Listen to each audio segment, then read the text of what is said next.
अथ त्रयोदश अध्याय पार्वती और परमेश्वर का दार्शनिक संवाद। शिव का पार्वती को अपनी सेवा के लिए आज्ञा देना। पार्वती का 13वां अध्याय महेश्वर की सेवा में तत्पर रहना। भवानी बोली, हे योगिन आपने तपस्वी होकर भी मेरे पिता से क्या कह दिया? ये ज्ञान विशारद उसका उत्तर मुझसे सुनिए। हे शंभु, आप तप की शक्ति से संपन्न होकर ही महातपस्या कर रहे हैं और उसी महाशक्ति की प्रेरणा से तपस्या करने के लिए आप महात्मा को ऐसी बुद्धि प्राप्त हुई है। सभी कर्मों को करने वाली उस शक्ति को ही प्राकृतिक जानना चाहिए। उसी के द्वारा सबकी सृष्टि पालन संहार होता है। अतः हे भगवान, आप कौन हैं और सूक्ष्म प्रकृति क्या है, इसका आप विचार करें। प्रकृति के बिना लिंग रूपी महेश्वर किस प्रकार रह सकते हैं? आप प्रकृति के कारण ही सदा प्राणियों के लिए अर्चनीय, वंदनीय और अचिंतनीय है। इस बात को हृदय से विचार करिए। आप वह सब कहिए। ब्रह्मा जी नारद जी को कहते हैं कि हे नारद, पार्वती जी के उस वचन को सुनकर महती लीला करने में रत रहने वाले प्रसन्नचित महेश्वर हंसकर कहने लगे। महेश्वर बोलते हैं, मैं उत्तम तपस्या द्वारा ही प्रकृति का नाश करता हूँ और वस्तुतः प्रकृति से रहित होकर ही शंभु के रूप में स्थित हूँ। अतः सत्पुरुषों को कभी भी प्रकृति का संग्रह नहीं करना चाहिए और लोकाचार से भी दूर और विकार रहित रहना चाहिए। ब्रह्मा जी बोले, हे तात, जब शंभु ने लौकिक व्यवहार के अनुसार यह बात कही तब काली मन ही मन हंसकर यह मधुर वचन कहने लगी। काली बोले, हे योगिन, हे शंकर, हे प्रभु, आपने जो बात कही है क्या वह प्रकृति नहीं है? आप उससे परे कैसे हैं? इन सब का तात्विक दृष्टि से ठीक ठीक विचार करके ही आपको बोलना चाहिए। यह सब कुछ सदा प्रकृति से बंधा हुआ है, इसीलिए आपको ना तो बोलना चाहिए ना कुछ करना ही चाहिए, क्योंकि कहना करना सब व्यवहार प्रकृति ही है। ऐसा अपनी बुद्धि से समझिए। आप जो कुछ सुनते हैं, खाते हैं, देखते हैं, करते हैं, वह सब प्रकृति ही कार्य है। इसे मिथ्या कह देना निरर्थक है। हे प्रभु शंभु, यदि आप प्रकृति से परे हैं तो इस समय हम इस हिमवान पर्वत पर आप तपस्या किस लिए कर रहे हैं? हे हर, प्रकृति ने आपको निगल लिया है, अतः आप अपने को नहीं जानते।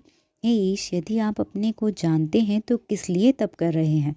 हे योगिन, मुझे आपके साथ वाद विवाद करने की क्या आवश्यकता है? विद्वान पुरुष प्रत्यक्ष प्रमाण उपलब्ध होने पर अनुमान प्रमाण को नहीं मानते। जो कुछ प्राणियों की इंद्रियों का विषय होता है वह सब ज्ञानी पुरुषों को बुद्धि से विचार कर प्राकृतिक मानना चाहिए। हे योगीश, बहुत कहने से क्या लाभ? मेरी उत्तम बात सुनिए। मैं वह प्रकृति हूँ और आप पुरुष हैं। यह सत्य है, इसमें संशय नहीं है।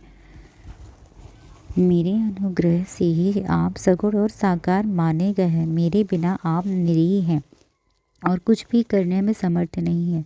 आप जितेंद्रिय होने पर भी प्रकृति के अधीन हो नाना प्रकार के कर्म करते हैं। तब आप फिर निर्विकार कैसे हैं और मुझसे लिप्त कैसे नहीं हैं? हे शंकर, यदि आप प्रकृति से परे हैं और यदि आपका वचन सत्य है तो मेरे समीप रहने पर भी आपको डरना नहीं चाहिए। ब्रह्मा जी बोले, पार्वती का सांख्य शास्त्र के अनुसार कहा हुआ वचन सुनकर शिव वेदांत मत में स्थित हो शिवा से यह वचन कहने लगे। श्री भगवान बोले, सुंदर भाषण करने वाले हे गिरिजे, यदि आप सांख्य मत को धारण करके ऐसा कहते हैं तो प्रतिदिन मेरी अनिश्चित सेवा कीजिए।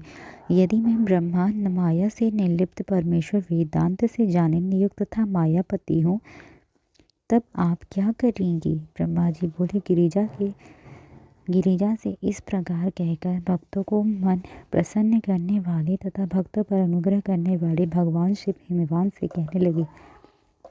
शिव जी बोले, हे गिरे, मैं यही आपके अत्यंत रमणीय श्रेष्ठ शिखर की भूमि पर उत्तम तपस्या के द्वारा आनंदमय परमार्थ स्वरूप का विचार करता हुआ विचरण करूँगा। पर्वतराज, आप मुझे यहाँ तपस्या करने की अनुमति दें। आपकी आज्ञा के बिना कोई तप नहीं किया जा सकता। तो ब्रह्मा जी बोलते हैं, देवादिदेव शूलधारी शिव की यह बात सुनकर हिमवान ने शंभु को प्रणाम करके यह वचन कहा। हिमवान बोले, हे महादेव, देवता, असुर और मनुष्य सहित संपूर्ण जगत तो आपका ही है। मैं तुच्छ होकर आपसे क्या कहूँ। ब्रह्मा जी बोले, हे नारद, हिमवान के इस प्रकार कहने पर लोक कल्याणकारी भगवान शंकर ने हंसकर आदरपूर्वक उनकी ऋचा से कहा, अब आप जाइए।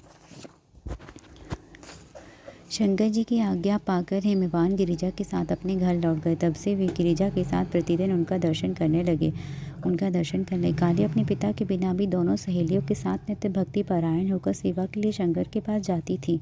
हे तात, महेश्वर के आदेश से उनकी आज्ञा का पालन करने वाली पवित्र नंदीश्वर आदि कोई भी गण उन्हें रोकते नहीं थे। विशेष विचार करने पर परस्पर अभिन्न होते हुए भी वे सांख्य वेदांत मत वाले शिवा और शिव का संवाद सभी के लिए सदा कल्याणदायक और तथा सुखकर कहा गया है। इंद्रियातीत भगवान शंकर ने गिरिराज के कहने से उनका गौरव मानकर उनकी पुत्री को अपने पास रहकर सेवा करने के लिए स्वीकार कर लिया।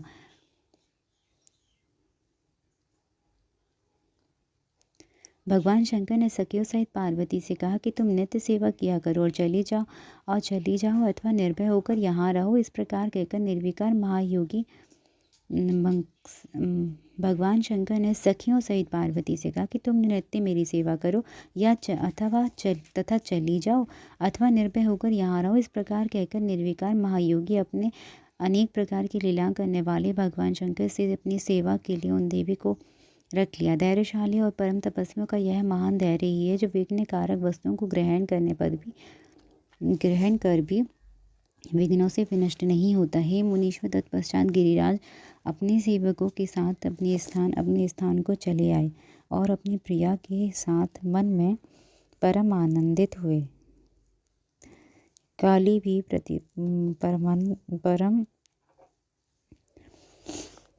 भगवान शंकर भी आदरपूर्वक ध्यान योग के द्वारा निर्विघ्न मन से परमात्मा का चिंतन करने लगे। काली भी प्रतिदिन सखियों सहित चंद्रशेखर महादेव की सेवा करती हुई वहां आने जाने लगी। वे भगवान शंकर के चरणों को धोकर उस चरणोदक का पान करती थी। आगे से तपाकर शुद्ध किए हुए वस्त्र से उनके शरीर को पोंछा करती थी।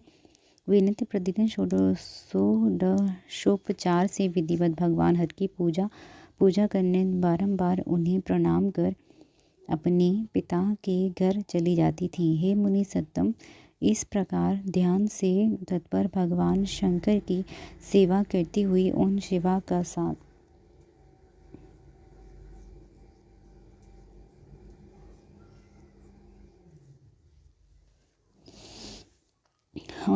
बहुत समय व्यतीत हो गया। वे कभी अपने सखियों के साथ भगवान शंकर के आश्रम में ताल से समन्वित प्रेमवर्धक सुंदर गान करती थी। वे कभी कुशा पुष्प समिधा स्वयं लाती थी और सखियों के साथ आश्रम का समार्जन करती थी। वे कभी नियम पूर्वक शंकर जी के आश्रम में रहकर सकाम भाव से शंकर जी को देखती हुई उन्हें आश्चर्यचकित कर दिया करती थी। भगवान शिव ने अपनी तपस्या के बल से निशंग रहने वाली उस काली को देखकर पंचतत्व के शरीर में रहने वाली अपनी पुनर्जन्म की भार्या समझ लिया। फिर भी शिवजी ने मुनियों को मोहित कर देने वाली महासौंदर्य की राशि स्वरूप उस काली को अपनी पत्नी के रूप में ग्रहण नहीं किया। महादेव जी भगवती को इस प्रकार जितेंद्रिय होकर नित्य प्रति अपनी सेवा में संलग्न देखकर दयापूर्वक विचार करने लगे कि जब यह तपस्या का व्रत करेगी तब अभिमान बीज से रहित इस काली को ग्रहण करूँगा।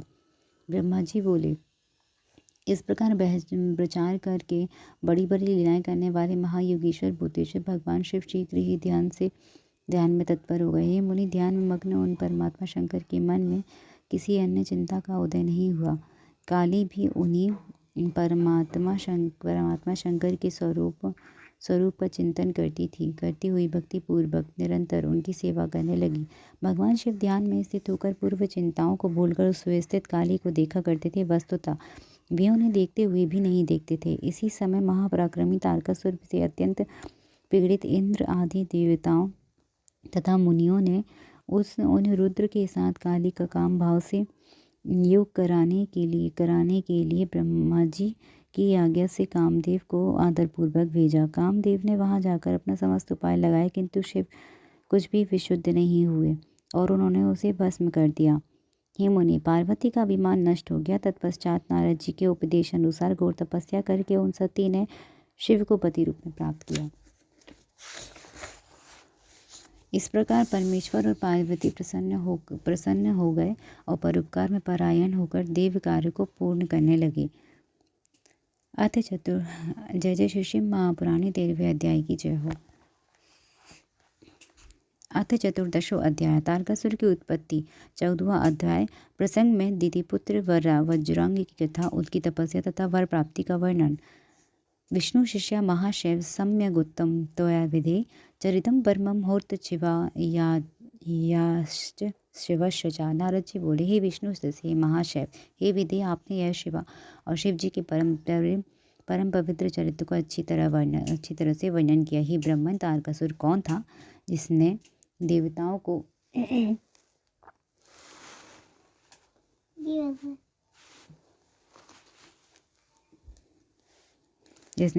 को दुखित किया, वह किसका पुत्र था? शिव जी से संबंधित उस कथा को आप मुझसे कहिए।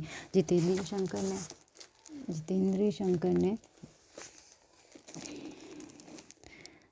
शंकर ने किस प्रकार कामदेव को भस्म किया? भगवान शंकर के इस अद्भुत चरित्र को प्रसन्नता पूर्वक वर्णन कीजिए। जगत से परे आदि शक्ति पार्वती ने किस प्रकार अत्यंत कठोर तप किया?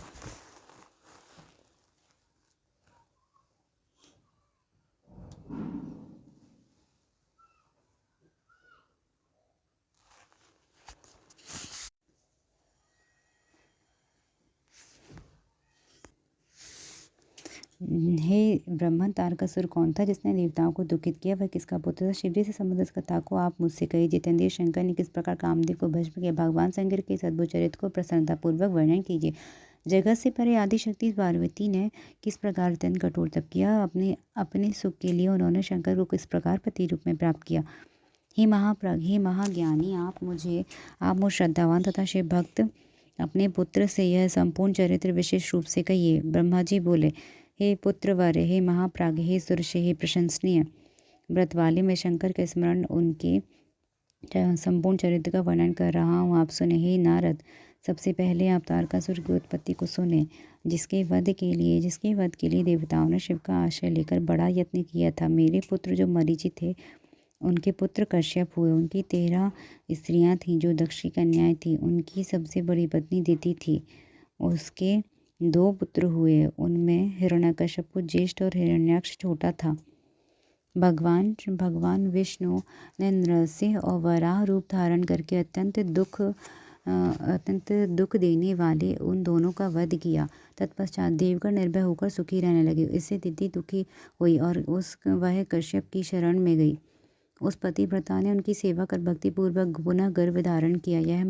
यह जानकर महान परिश्रमी देवराज इंद्र अवसर पाकर उनके गर्भ में प्रविष्ट होकर वज्र से उनके गर्भ के टुकड़े टुकड़े कर दिए, किंतु उसके व्रत के प्रभाव से उसका गर्भ नहीं मरा और देवयोग से सोती हुई उसके गर्भ से 49 पुत्र उत्पन्न हुए। वे सभी पुत्र मरुत नाम के देवता हुए और स्वर्ग को चले गए। देवराज ने उन्हें अपना लिया। तब दिति अपने कर्म से अनुतप्त हो पुनः उनकी सेवा करने लगी और उसने महान सेवा से उस मुनि को प्रसन्न कर लिया। कश्यप बोले, हे भद्र, यदि तुम पवित्र होकर ब्रह्मा की 10,000 वर्ष पर्यंत तपस्या करो तो तुम्हारे गर्भ से पुनः महाक्रमी पुत्र का जन्म हो सकता है। हे मुनि, दिति ने श्रद्धा के साथ वह जब तपस्या पूरी की तब अपने पति से गर्भ धारण कर वैसा ही पुत्र उत्पन्न किया। दिति का वह पुत्र देवताओं के समान था। वह वज्रांग नाम से विख्यात हुआ। उसका शरीर नाम के अनुसार ही वज्र के समान था। वह जन्म में महाप्रतापी और बलवान था। उस पुत्र ने अपनी माता की आज्ञा से बलपूर्वक देवराज इंद्र को और देवताओं को पकड़कर अनेक प्रकार का दंड दिया। इस प्रकार इंद्र आदि की दुर्दशा देखकर दिति बहुत प्रसन्न हुई। इंद्र आदि देवता अपने अपने कर्म फल के अनुसार बड़े दुखी हुए। तब देवताओं की सदा भलाई करने वाले मैंने कश्यप के साथ लेकर